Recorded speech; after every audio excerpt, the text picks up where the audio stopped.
à tous. À la une de l'actualité, les victimes des incendies enregistrés la semaine dernière dans la wilaya Tizi Ouzou seront totalement indemnisées. Décision du président de la République, Abdelaziz Bouteflika. Le Premier ministre Abdelmadjid Tebboune ordonne le gel des décisions portant l'affectation des réserves foncières agricoles destinées à la création de nouvelles exploitations agricoles et d'élevage. C'était lors d'un conseil interministériel. Grande opération de livraison de logements à Alger. Aujourd'hui, 3280 unités dans les formules location-vente ADL et les logements publics promotionnels ont été distribués ce matin à Sidi Abdallah. Et puis on parle aussi ce soir du sac de ciment qui est cédé désormais à 500 dinars. C'est une première depuis plusieurs mois. Le département du commerce lutte activement contre la spéculation pour stabiliser le prix de ce matériau de construction. On verra un reportage tout à l'heure sur cette question. Bienvenue à tous. Le Premier ministre Abdelmadjid Tebboune a donc ordonné le gel de décisions portant l'affectation des réserves foncières agricoles destinées à la création de nouvelles exploitations agricoles et d'élevage également. La décision a été prise au terme d'un conseil interministériel présidé par Abdelmadjid Tebboune consacré à l'examen de la situation des réserves foncières agricoles ou des domaines nationaux. Le conseil s'est tenu en présence des deux ministres, celui des Finances et de l'Agriculture, du Développement rural et de la Pêche.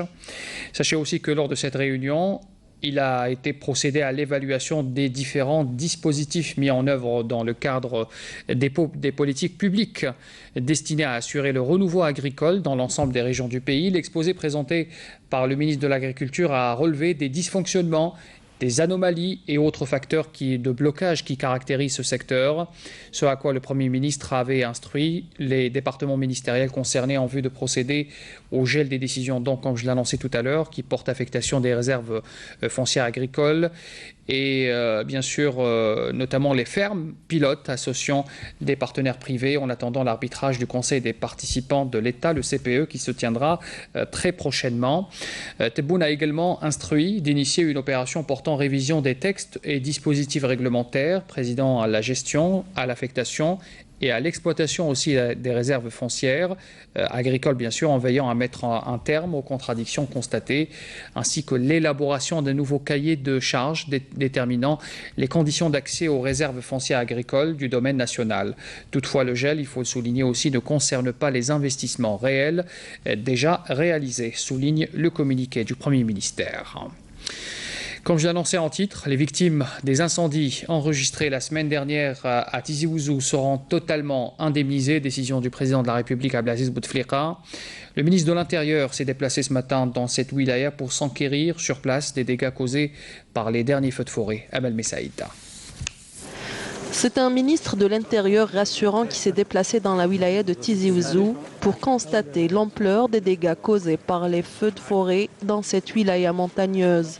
La visite a conduit le ministre à l'une des communes les plus touchées par la catastrophe, en l'occurrence à Itihya Moussa, où il a annoncé la décision du président de la République d'indemniser les victimes des incendies. Le président de la République, Abdelaziz Bouteflika, a donné instruction pour indemniser les victimes des incendies enregistrés la semaine dernière dans la wilaya de Tizi Ouzou. Toutes les pertes enregistrées dans les localités touchées par les feux de forêt, dont les habitations, les arbres fruitiers et le cheptel notamment, seront indemnisées. Nordine Bedoui a par ailleurs annoncé d'autres mesures à même de réhabiliter le couvert végétal de la région. Nous avons pris la décision de mettre en place un programme qui vise la mobilisation des fonds des catastrophes naturelles et de la caisse de solidarité des collectivités locales pour prendre en charge les dégâts des incendies exceptionnels dans 17 wilayas montagneuses, dont la wilaya de Tizi Ouzou. Ce programme va permettre de réhabiliter les sentiers et les chemins déjà existants et en ouvrir d'autres pour permettre une meilleure intervention de la protection civile. Le ministre de l'Intérieur a indiqué également que son département va proposer au gouvernement le dégel du programme de réalisation de 11 postes avancés de la protection civile inscrits au profit de la wilaya de Tizi Ouzou afin de renforcer la présence de proximité de ce corps constitué. Lors de cette visite, le ministre s'est rendu au hameau de Tarikt, dans le village d'Ait Rahmoun, à Ait Yahya Moussa, où il a présenté les condoléances du gouvernement à la famille de la victime décédée, feu Kerwan Rabah. Nordin Bedoui a rendu un vibrant hommage à tous les secteurs qui se sont mobilisés pour faire face aux flammes dans le corps de la protection civile, de la conservation des forêts, de la gendarmerie nationale et de l'armée populaire nationale, et aux citoyens qui ont fourni un effort énorme pour faire face à une situation exceptionnelle. Dans l'actualité aussi, le ministre des Affaires étrangères, Abdelkader Messahel, a reçu aujourd'hui la ministre de la Culture angolaise, Carolina Sequeira, qui entame une visite de 3 jours en Algérie. Les deux parties ont abordé les moyens de promouvoir la coopération, notamment l'échange d'expériences dans le domaine de la formation. Le ministre de la Culture, Asdi Mehoubi, a à son tour également reçu son homologue angolaise. Les deux parties ont abordé les domaines d'échange et de coopération dans le secteur de la culture. Sachez également que le ministre de l'Industrie et des Mines, Mahjoub Bedda, a réuni aujourd'hui les principaux responsables de la SNVI, Société nationale des véhicules industriels, ainsi que son partenaire social. C'est une réunion d'évaluation où les problèmes financiers de l'entreprise ont été exposés, notamment les modalités de financement des projets jugés inadéquates avec les procédures de leur réalisation. Le ministre de l'Industrie a d'ailleurs insisté sur l'importance d'optimiser la gestion de l'entreprise pour réaliser des meilleurs résultats de production. Bedda appelle d'ailleurs la SNVI à s'investir pleinement aussi dans la sous-traitance et la fabrication des pièces de rechange afin d'accompagner la politique nationale de développement de l'industrie mécanique automobile. Il souligne aussi même l'importance de s'associer avec des constructeurs qui souhaitent investir dans notre pays. À Alger ce matin, le ministre de l'Habitat, Youssef Chorfa, a procédé au niveau de la nouvelle ville de Sidi Abdallah à la livraison de 3280 logements. C'est un quota important dans 2 formules, la formule location-vente ADL et puis la formule LPP, le logement public promotionnel. À l'horizon 2019, la crise du logement sera pratiquement réglée. Plus d'1 million d'unités d'habitation seront réalisées à l'échelle nationale. Après une longue attente, plus de 2000 bénéficiaires de logements de type location-vente ont enfin reçu les clés de leur nouveau logement situé au niveau de la nouvelle ville de Sidi Abdallah. C'est une immense joie. Cela fait près de 17 ans que nous attendons ce jour. Je ne m'attendais pas après 16 ans d'attente. C'est un rêve qui vient de se réaliser. Je n'arrive pas à exprimer ma joie. Nous avons enfin nos logements. C'est grâce au programme initié par le président de la République que nous avons distribué ces logements aujourd'hui. Il s'agit d'un programme lancé au niveau de toutes les wilayas du pays pour la distribution durant les fêtes nationales d'un nombre important de logements, toutes formules confondues, comme fut le cas pour le 5 juillet dernier. Environ 9000 unités ont été distribuées au courant de ce mois. Les 3280 logements distribués aujourd'hui représentent la 2e tranche du programme de logement de la nouvelle ville de Sidi Abdallah. Il faut savoir que les autres logements seront distribués au fur et à mesure. Plus de 1000 logements de type promotionnel public, LPP, ont été également distribués aujourd'hui. Les nouveaux logements répondent aux normes d'urbanisme les plus récentes et disposent de toutes les commodités. C'est un programme réussi. La cité Hayla Shabba, spacieuse, Lahibarak. Vraiment, même l'appartement d'Akhel bien équipé, Lahibarak. Je suis contente, j'attends depuis longtemps. Je suis ex-ADL. J'ai été transférée pour le projet HADA. Donc ça fait des années que j'attends ce fameux appartement.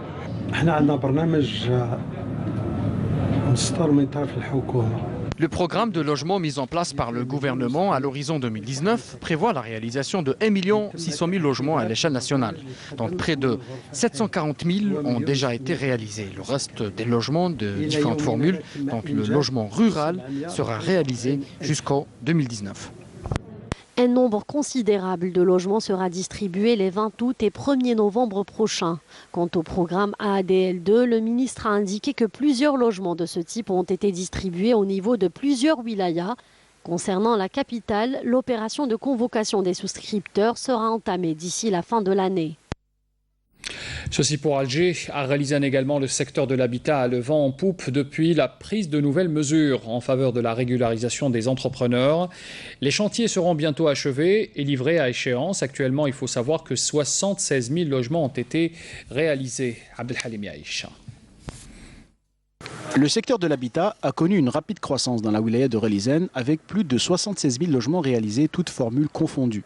60% sont destinés à l'habitat rural, le reste est destiné au logement social et au logement promotionnel aidé. En ce qui concerne le logement social, la wilaya a enregistré l'acquisition de plus de 28 000 logements. Les travaux de 17 000 logements sont achevés, restent les travaux de VRD. Après les nouvelles mesures prises pour le règlement des entrepreneurs, les projets de logement à l'arrêt ont été relancés et seront bientôt réceptionnés. Tous les entrepreneurs ont été régularisés. Il y aura la relance de projets. Nous attendons la réception de 1700 logements d'ici la fin de l'année.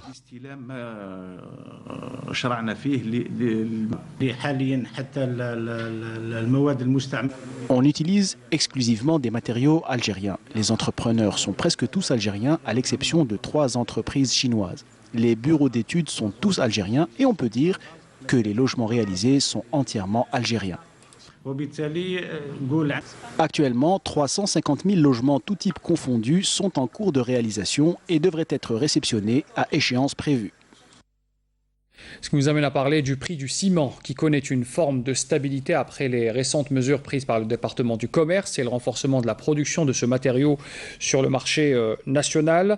Le sac de 50 kilos qui coûtait il y a quelques semaines ou quelques mois déjà aux alentours de 1000 dinars, eh bien aujourd'hui il coûte jusqu'à 50% moins cher grâce à une lutte ciblée contre la spéculation. Les clients promoteurs immobiliers poussent un soupir de soulagement. Karim Haïfa.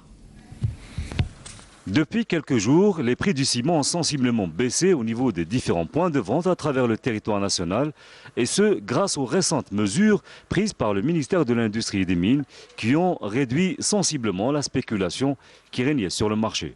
Près de 80% de nos clients sont des particuliers, bien sûr. Il faut avoir un permis de construire pour avoir accès à ce ciment. Quand la production est là, le client n'attend pas plus de 2 mois pour recevoir sa marchandise.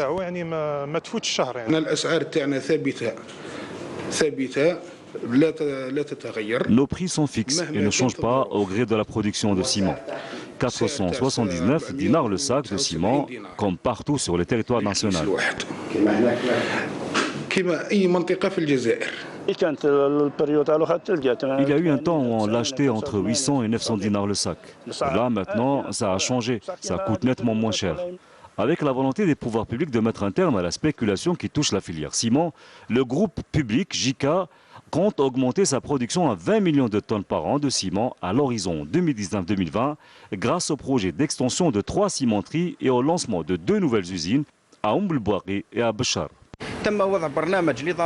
On a lancé un programme pour assurer l'approvisionnement en ciment des régions sud du pays en essayant de garder les mêmes prix que ce soit au sud ou au nord du pays.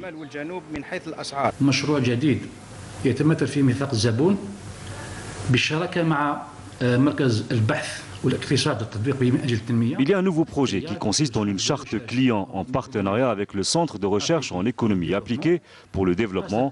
Cette charte client vise notamment à gagner la confiance et la fidélité de ses clients tout en améliorant la qualité d'accueil et l'accessibilité à ses services commerciaux. Une nouvelle plateforme électronique de services destinée aux clients, telle la livraison et la facturation de leurs commandes via le net, sera lancée en septembre prochain par JICA à travers ses filiales pilotes de Ain Kbira et de Chlef dans le cadre du projet Charte Client. Un projet qui a pour objectif de se rapprocher davantage des partenaires et des clients de JICA et d'être à l'écoute de leurs attentes pour mieux les satisfaire.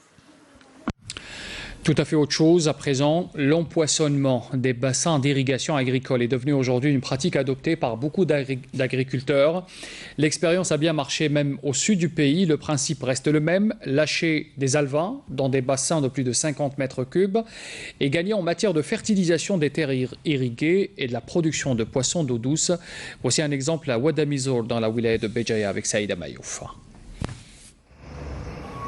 Le secteur de la pêche au service de l'agriculture, autrement dit la pisciculture intégrée au domaine agricole grâce à la technique dite ensemencement.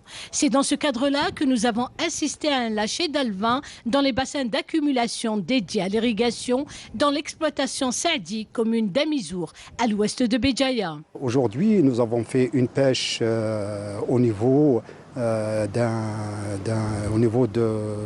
Bolimat. Donc nous avons pêché du mulet. Donc nous avons poissonné ce bassin-là qui est d'une capacité de 100 mètres cubes. C'est une technique extensive, c'est-à-dire que l'agriculteur puisse enrichir ces eaux-là avec les résidus de son exploitation.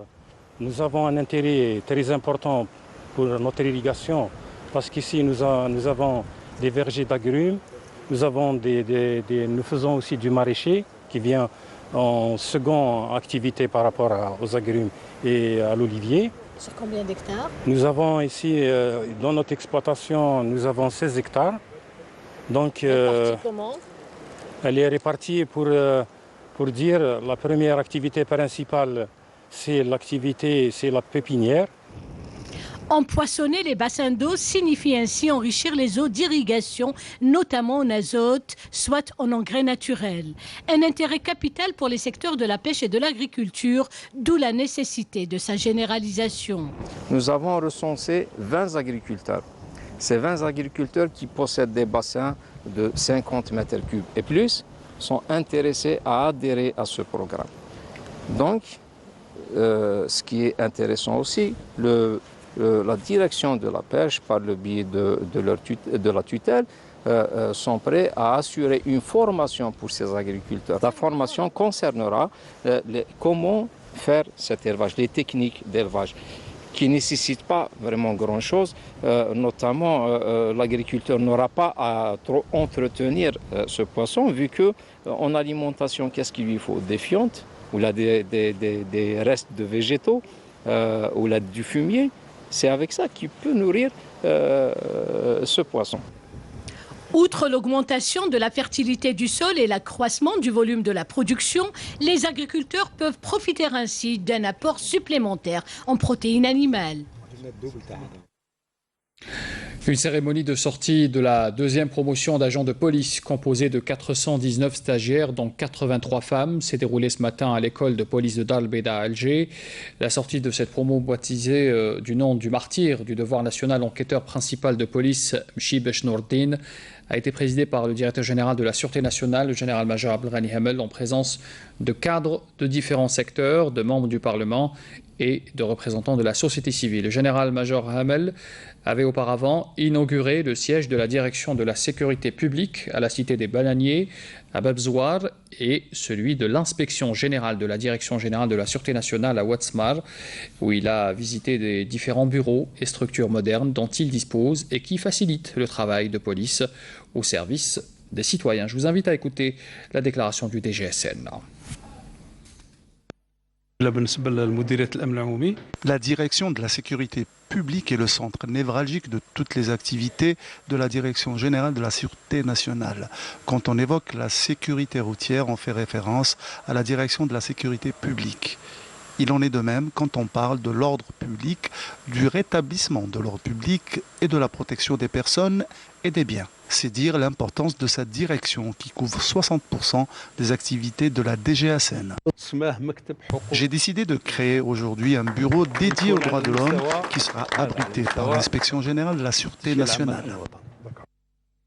La solidarité avec le peuple sahraoui. Le Croissant Rouge algérien envoie des aides humanitaires à Tindouf. On en parlait il y a quelques jours déjà. Dans les camps de réfugiés précisément, c'est une première caravane qui est arrivée hier. Voici le commentaire de Hassiba Abdallah. Cette caravane est arrivée à Tindouf, chargée de 206 tonnes de denrées alimentaires et de médicaments, destinés aux réfugiés sahraouis. Une aide apportée par le Croissant Rouge algérien. Le Croissant Rouge sahraoui reçoit aujourd'hui une aide de son homologue algérien. Tous nos remerciements à l'État algérien et au peuple algérien, ainsi que toutes les institutions algériennes, à leur tête le président de la République algérienne, Abdelaziz Bouteflika. C'est le Croissant Rouge sahraoui qui s'occupe de la distribution de ces aides avec comme mission n'oublier aucune personne. Ces aides nous ont été distribuées par le Croissant Rouge sahraoui. Nous, notre mission est d'informer tous les concernés afin qu'ils se dirigent vers les lieux de distribution. L'Algérie exprime son appui au peuple sahraoui sous toutes les formes, un soutien qui se renouvelle à chaque occasion et jusqu'à l'acquisition de l'autodétermination de ce pays voisin. À Ouergla, la région de Sidi Khouiled en fait comme on peut pour se rafraîchir en ces temps de chaleur. Seul lieu de distraction, le lac de Hassi Ben Abdallah, Naïm Haouch. Lac Hassi Ben Abdallah est l'unique destination pour les habitants de Ouergla. Fuyant la fournaise de la ville, les habitants viennent ici pour se détendre, mais surtout pour se rafraîchir.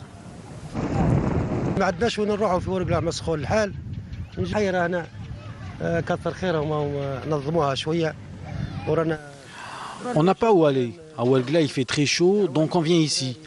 Ils ont aménagé cet espace, ça nous fait du bien. On vient ici et on passe la journée. Beaucoup de familles viennent ici également. On vient de partout d'Ouergla.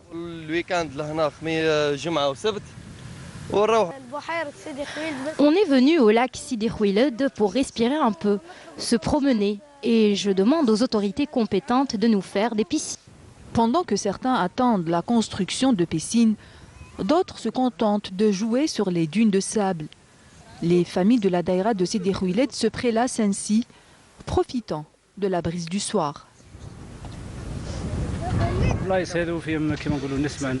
Ici, il y a une légère fraîcheur, on se défoule et on en profite avec les enfants. C'est bien de sortir, s'aérer un peu après le travail. Vers le coucher du soleil, le temps se rafraîchit un peu. Les enfants n'ont pas où aller, donc on les ramène ici pour jouer. Mais j'espère qu'on aura davantage d'espace de loisirs.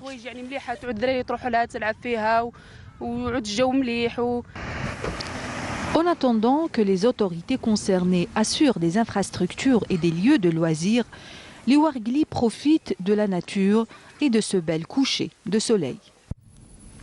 À Mostaganem, le festival du théâtre amateur fête son demi-siècle d'existence. Son ouverture sur le monde extérieur au niveau maghrébin, africain et arabe fait de lui l'un des plus anciens festivals au niveau continental. Salam Kasser.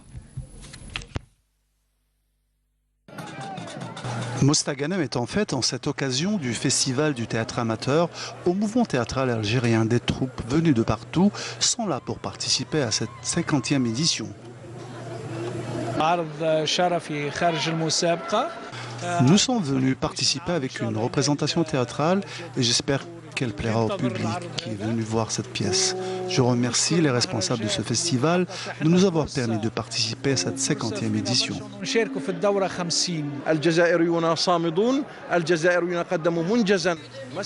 Nous sommes fiers de l'Algérie qui a pu présenter une édition théâtrale de niveau international. Et nous sommes vraiment fiers que votre pays représente aussi la nation arabe. Le public mostaganémois était présent en masse et a exprimé beaucoup de joie et de satisfaction, comme à son habitude. C'est une valeur ajoutée à notre culture et à notre pays, ainsi qu'à notre jeunesse. Mostaganem est une ville connue pour le théâtre et ses 50 ans sont là pour le prouver. Et le théâtre est resté debout malgré toutes ces années.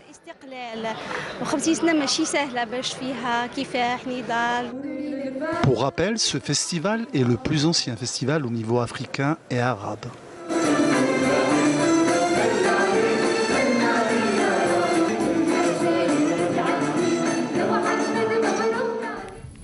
Le sport à présent, allons à Tunis où se tient en ce moment le championnat arabe d'athlétisme. L'Algérie, vous le savez, est fortement présente à cet événement avec l'obtention de 11 médailles jusqu'à présent, 10 médailles lors des 2 premières journées et puis une médaille en or qui a été remportée aujourd'hui. On va en parler dans un tout petit instant avec notre envoyé spécial. On fait d'abord le résumé de la journée d'hier avec Mokhtar Hamani. Après la bonne entame de nos athlètes, la seconde journée a été autant prolifique en médailles. Yousra Ar'ar ouvre le bal avec une belle performance en 100 hauteur, une médaille d'or en franchissant 1,71 m. الحمد لله حققت مركز أول وميدالية ذهبية. كانت منافسة في المستوى لكن الرياح كانت قوية، هي أثرت في المنافسة. نهدي الميدالية للصحراء البلادي تقرت، نهدي الميدالية لأمي يبي المدرب تاعي محمد زروقي والحمد لله عليك يا ربي. Le perchiste Hicham Cherabi lui emboîte le pas quelques minutes plus tard, remportant le concours avec un saut de 5,25 m. C'était un plaisir de faire 5,25 aujourd'hui. Ça a permis d'avoir une belle médaille. Tunisien مسكين راحت له. Il pouvait faire beaucoup mieux. Il était en pleine forme. Mais هذه هي من ذاك هو من ذاك أنا. وإلا ما بغيتش في باكو هذه المرة لا ريفونش. Dans la finale du 3000 mètres steeple, la médaille olympique, la Tunisienne Habiba El Gharibi n'a pas été inquiétée par les deux Algériennes Amina Battiche et Nawal Yahi qui terminent respectivement 2e et 3e. Alors que Abdelrahman Annou arrache le bronze du 1500 mètres après un finish très disputé. La 3e journée verra l'entrée en lice de nos athlètes dans 4 épreuves, le marteau et la perche dames, ainsi que le 3000 mètres steeple et le triple saut messieurs. Mokhtar Hammani, bonsoir. Vous êtes en direct avec nous à partir de Tunis. Vous avez donné l'agenda lors de ce rappel de la journée, de cette 2e journée. Alors, qu'en est-il de cette 3e journée? D'abord, le palmarès de notre pays, il s'allonge encore un peu avec une médaille, une nouvelle médaille en or. Vous avez annoncé la médaille d'or. Il s'agit de... Bonsoir tout d'abord, Zohair Ben Dimrad. Il s'agit de Zouina Bouzebara qui a remporté le concours du lancer du marteau, 62 mètres 08 pour dominer le concours. Pourtant, il y avait une Marocaine favorite qui avait déjà réalisé 63 mètres. On avait pris cette belle habitude de 2 médailles d'or chaque journée lors de la 1re et la 2e journée. Eh bien, il y a eu une 2e médaille d'or aujourd'hui. Elle fut l'œuvre de Yasser Triki, l'enfant de Constantine, qui est venu dominer le concours du triple saut avec 16 mètres 63. Il a pulvérisé son record à 3 reprises aujourd'hui pour un petit peu survoler le concours. Et la magie du direct, il est avec nous. Il va rapidement revenir et nous donner ses émotions sur cette victoire. Yasser Triki, bravo encore une fois. كيفاش عشت هذا الكونكور هذا؟ السلام عليكم بسم الله الرحمن الرحيم. اول حاجه نهدي هذا الفوز ابي ربي يرحمه.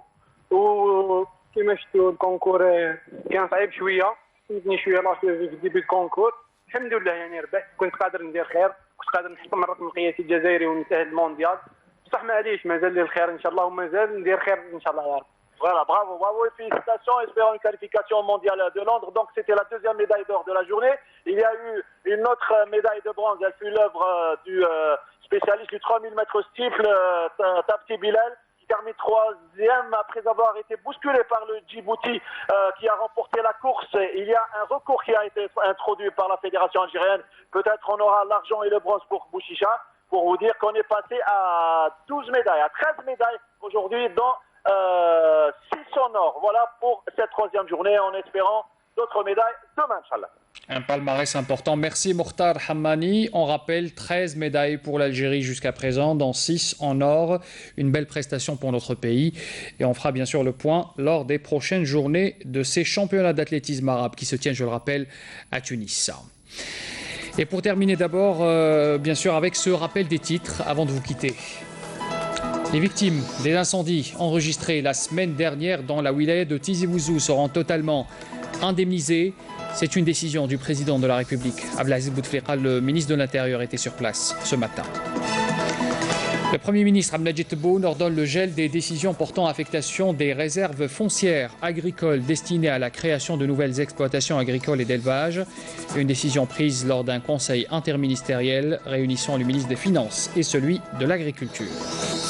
Grande opération de livraison de logements à Alger, 3280 unités dont les formules location-vente ADL et le logement public promotionnel ont été distribués ce matin à Sidi Abdallah. Et puis nous avons parlé aussi du sac de ciment cédé désormais à 500 dinars. C'est une première depuis plusieurs mois. Le département du commerce lutte activement contre la spéculation pour stabiliser le prix de ce matériau de construction.